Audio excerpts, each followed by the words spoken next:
Hoje nós vamos falar sobre a soberania de Deus. O que significa Deus ser soberano?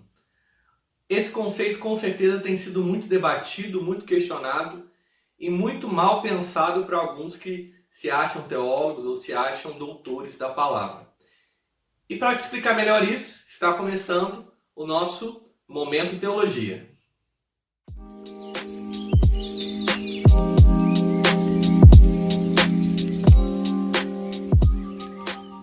Bom, como é que a gente pode definir soberania de Deus? Soberania significa que Deus ele é todo-poderoso, controla e governa todas as coisas, de maneira que nada acontece sem que seja a vontade e o decreto de Deus. A soberania é o pilar principal da fé que se diz reformada e da fé que se diz protestante. Tem gente que acha que o ponto principal da fé reformada é a questão da eleição, mas na verdade não. O ponto central da doutrina reformada é Deus é soberano, ele elege porque ele sim governa e dita todas as coisas. Mas por que é importante entender o que é soberania de Deus? E eu vou te destacar alguns motivos e logo mais a gente vai entrar também em alguns textos bíblicos. Primeiro, porque o fato de Deus ser soberano é o que o separa e o distingue de toda a obra criada. É o que faz dele ser Deus. Deus é Deus porque é soberano e é soberano porque é Deus. O que torna Deus é que ele controla tudo. Ele é onipresente, ele é onisciente e ele é onipotente. Ele governa todas as coisas. Hoje a gente vê muita gente pairando aí para uma ideia de teísmo aberto. Recentemente eu vi um pastor conhecido, moderno, aí dizendo que soberania não significa governo. E aí está um grande equívoco bíblico. Ele quis dizer que Deus é soberano no sentido que somente ele é superior, mas ele não está no controle de tudo. Muitas vezes responder essa questão é difícil porque a gente quer fazer uma análise humana da questão. A gente quer dar explicação para aquilo que a Bíblia não explica. Por quê? A soberania de Deus, ela pressupõe, primeiro, que Deus controla e governa todas as coisas, de maneira que tudo acontece exatamente como Deus quer que aconteça. Nada foge da sua vontade. E segundo, ela pressupõe também a responsabilidade humana. Deus ele deu liberdade de agência, livre agência para os homens, para que eles possam fazer as suas escolhas e para que ele possa ser culpado pelo mal que faz, para que nós possamos ser seres morais. Agora, como é que eu concilio? Primeiro, eu acho que é importante entender que nós não vamos conseguir compreender a mente de Deus, os porquês de Deus ou como Deus age. Eu gosto muito de quando o apóstolo Paulo fala em Romanos 11, se você puder, abre a sua Bíblia comigo, dos versos 33 até o 36, quando ele diz o seguinte: ó profundidade da riqueza, tanto da sabedoria como do conhecimento de Deus.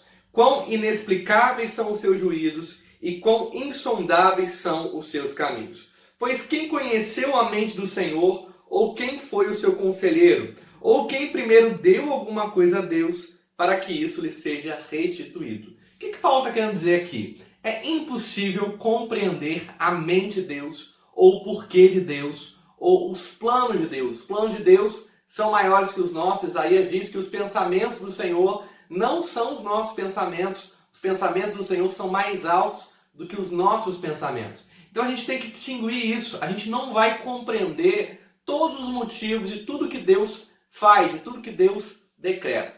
Segunda coisa importante de entender sobre a soberania é: Deus tem um propósito em todas as coisas. Deus não permite o mal simplesmente por ter prazer no mal, ou Deus não permite o mal simplesmente porque ele não pode contê-lo. Na verdade, Deus pode impedir qualquer mal. E no momento como esse de coronavírus, talvez uma pergunta que você se viu tentando responder é: por que o coronavírus aconteceu? Por que Deus não impediu?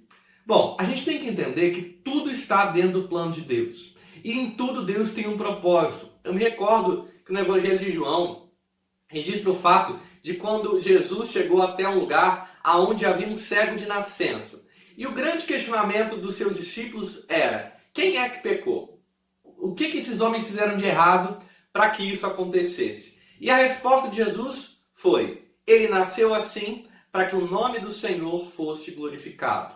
Então, mesmo em meio às tragédias da vida, em meio aos problemas da vida, Deus é soberano a ponto de ter um propósito naquilo que ele age para que aconteça. Outro ponto importante, pensando na soberania de Deus, é a questão da responsabilidade humana.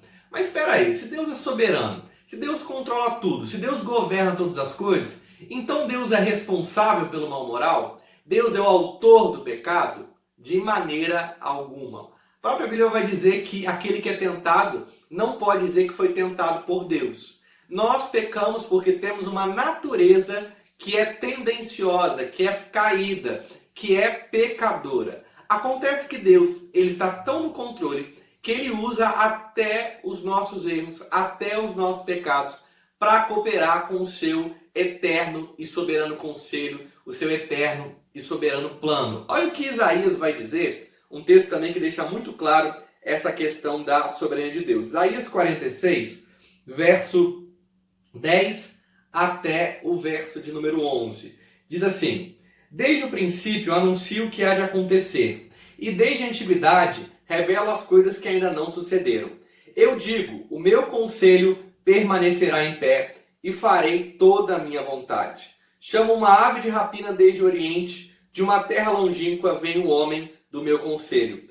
Eu o disse e também o cumprirei. Fiz esse plano e também o executarei. A soberania de Deus, então, ela demonstra claramente pela Escritura que Deus ele controla tudo, mas que o homem, quando erra, ele é moralmente responsável. A resposta para a pergunta do mal não é uma resposta fácil. É uma resposta complicada de dar, porque ela geralmente vem imbuída, aí ela vem envolta a sentimentos humanos de dor, de tristeza, de decepção.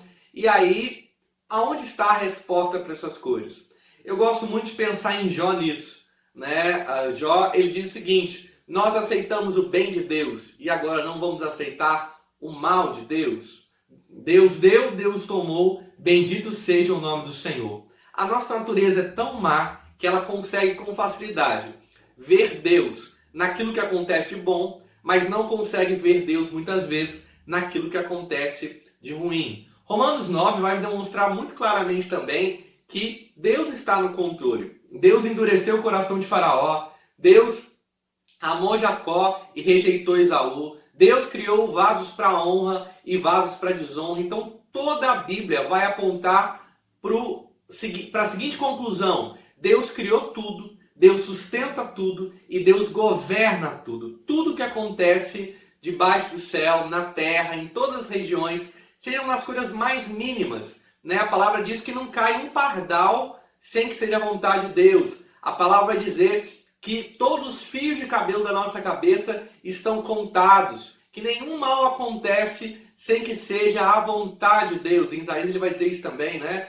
Ele forma a luz e cria as trevas. Então sim, Deus age de maneira soberana e governa a história. Por isso, rejeite toda e qualquer teologia que queira tirar de Deus o controle das coisas. O homem, ele é em tudo muito arrogante em querer dizer a Deus o que ele pode ou não pode fazer. Paulo vai falar disso também em Romanos 9. Como é que o vaso vai dizer para o oleiro: olha, por que você me fez assim? Ou como é que a criatura vai dizer para o Criador: por que você permitiu que isso acontecesse comigo? Então, Deus é soberano. Ele controla todas as coisas. Ele governa o mundo e tudo o que nele existe. É isso que a palavra nos ensina.